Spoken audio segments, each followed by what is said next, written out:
आज हम आपको लेकर आ रहे हैं एक नया टॉपिक, जिससे आप लोगों को बहुत कुछ सीखने को मिलेगा। वीडियो को चालू करने से पहले मैं आपसे एक निवेदन करना चाहता हूं कि अगर आप लोग इस चैनल पर नए हैं तो कृपया सब्सक्राइब करें और बेल आइकन को दबाना ना भूलें, जिससे कि आप लोगों को कोई भी न्यू वीडियो अगर अपडेट होगी तो आप लोगों के पास सबसे पहले नोटिफिकेशन पहुंचेगा। हाँ तो फ्रेंड्स, अभी हम चलते हैं अपने टॉपिक पर। तो मेरे पास सबसे पहले एक छोटा सा एक्सेल बनाया हुआ है मैंने, जो कि है ये। इसके अंदर आज हम सीखेंगे how to use if error in Microsoft Excel. अब एरर टाइप कई प्रकार के होते हैं, जैसे कि हमारे पास एक नेम का एरर भी आता है, कई बार हमारे पास एक वैल्यू एरर भी आता है, कई बार आता है रेफरेंस एरर, कई बार आता है डिवाइड बाई जीरो एरर। तो आज हम आपको एक एक एरर के बारे में बताएंगे और कैसे इनको हाइड कर सकते हैं, कैसे इसको रिमूव कर सकते हैं। ठीक है, तो देखिए नेम एरर जब भी आएगा तो नेम एरर का मतलब है कि या तो अपन कोई फॉर्मूला गलत टाइप कर रहे हैं। ठीक है, जैसे कि मैं मान के चलिए अभी यहाँ पे आपको एक छोटा सा फॉर्मूला लगा के दिखाता हूं। जैसे कि अपन अब सम लगाते हैं, सम लगाने के बाद हम सेलेक्ट करेंगे यहाँ से डेटा और ब्रैकेट क्लोज एंड एंटर। तो देखिए यहाँ पे कोई भी एरर नहीं आया। अगर हम इस फॉर्मूले के अंदर गलत कर देते हैं फॉर्मूले का नेम, तो हमारे पास नेम एरर आएगा।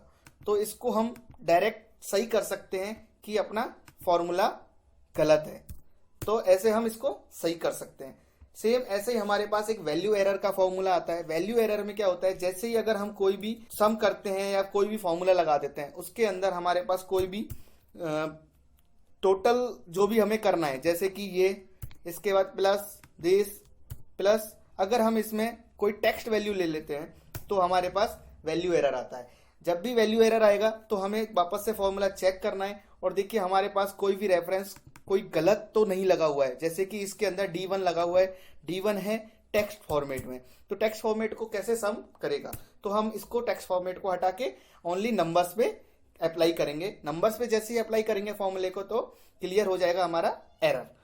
जैसे कि अब मैं आपको बताता हूँ रेफरेंस एरर। आपने देखा होगा कई कई जगह रेफरेंस एरर आता है। कोई भी आपने कैलकुलेशन करी होगी, कोई भी आपने फॉर्मूला लगाया होगा, उसके बाद कई बार अगर अपन क्या होता है कि बैकएंड का डेटा डिलीट कर देते हैं तो हमारे पास रेफरेंस एरर प्रेजेंट होता है।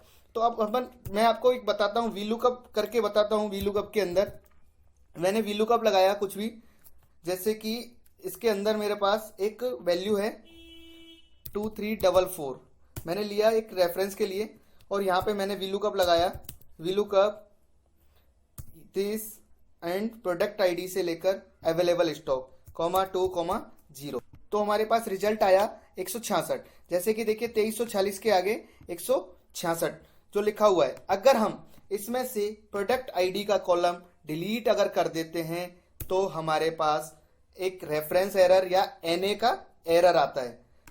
तो देखिए हमने जो आउटपुट रिजल्ट लेना था उसको अगर हम डिलीट कर देते हैं बाई मिस्टेक तो हमारे पास रेफरेंस का एरर शो होता है। तो अब हमें क्या करना होता है, रेफरेंस एरर हटाने से पहले जब भी अपन कोई भी फॉर्मूला लगाते हैं तो उसे हम कॉपी करके वापस वैल्यू पेस्ट करना पड़ता है। जैसे कि हमारे पास पेस्ट स्पेशल के ऑप्शन के अंदर वैल्यू पेस्ट होता है और इसको हम वैल्यू पेस्ट करेंगे। अब हम चाहे इसमें से ये कॉलम डिलीट भी कर देंगे तो भी कोई एरर नहीं देगा। ठीक है दोस्तों, तो अब हम आते हैं चौथे नंबर के एरर पे, जो कि होता है डिवाइड बाई जीरो। कई कई जगह अपन ने देखा होगा कोई कैलकुलेशन अपन जब करते हैं तो उसके अंदर हम डिवाइड कर देते हैं जीरो के साथ। जैसे कि मेरे पास ये ऑप्शन है, अगर मैं इसको डिवाइड करता हूं इस वैल्यू को इस वैल्यू से तो मेरे पास डिवाइड का एरर आएगा, क्योंकि जीरो से कोई भी डिवाइड नहीं होता है। ठीक है, तो इसके बाद मैं आपको बताता हूं कि ये एरर कैसे हटेगा। अब हम क्या करेंगे, इसके अंदर इफ एरर फॉर्मूला यूज करेंगे।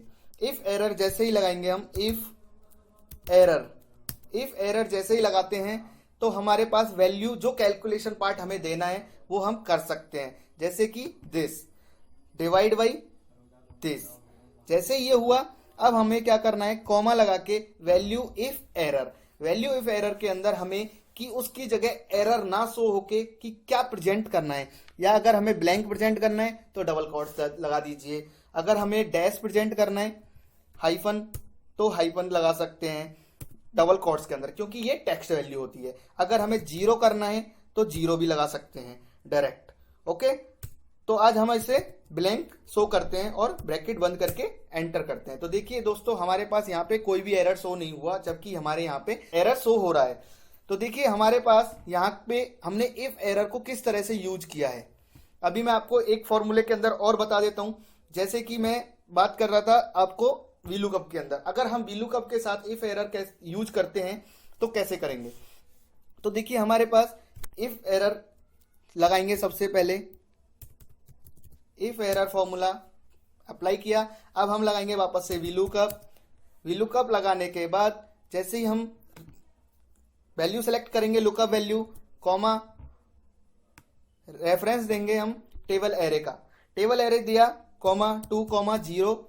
अब हमें 0 दिया अपन ने एग्जैक्ट मैच के लिए, 0 की जगह हम फॉल्स भी पुट कर सकते हैं, कॉमा डबल कोट्स, क्योंकि हमें एरर नहीं शो नहीं होना चाहिए, इसलिए हमारे पास पहले हमें इसको बंद करना पड़ेगा फॉर्मूले को, फिर हमारे पास इफ एरर को बंद करने के लिए ऑप्शन आएगा। तो अब हम इफ एरर को बंद करेंगे। तो देखिए दोस्तों, जैसे ही मैं इस कॉलम को डिलीट करूंगा तो मेरे पास यहाँ पे ब्लैंक शो होगा, क्योंकि हमने ब्लैंक का एरर दे रखा था, जिससे कि इसमें ब्लैंक शो हो कि कोई भी एरर शो ना हो। तो देखिए दोस्तों, इसके अंदर इफ एरर मैंने यूज किया है वीलुकअप के साथ, तो आप लोगों को समझ में आया होगा। सबसे पहले इफ एरर लगाना है, उसके साथ हमें हमारा फॉर्मूला पुट करना है। फॉर्मूला पुट करने के बाद जो भी फॉर्मूला हमने लगाया उसको क्लोज करके कॉमा लगा के इसका इफ एरर वैल्यू देना है कि हमें क्या प्रेजेंट करना है। तो दोस्तों, इस तरह हम कई सारे एरर्स को खत्म कर सकते हैं। आई होप आप लोगों को ये वीडियो पसंद आई होगी।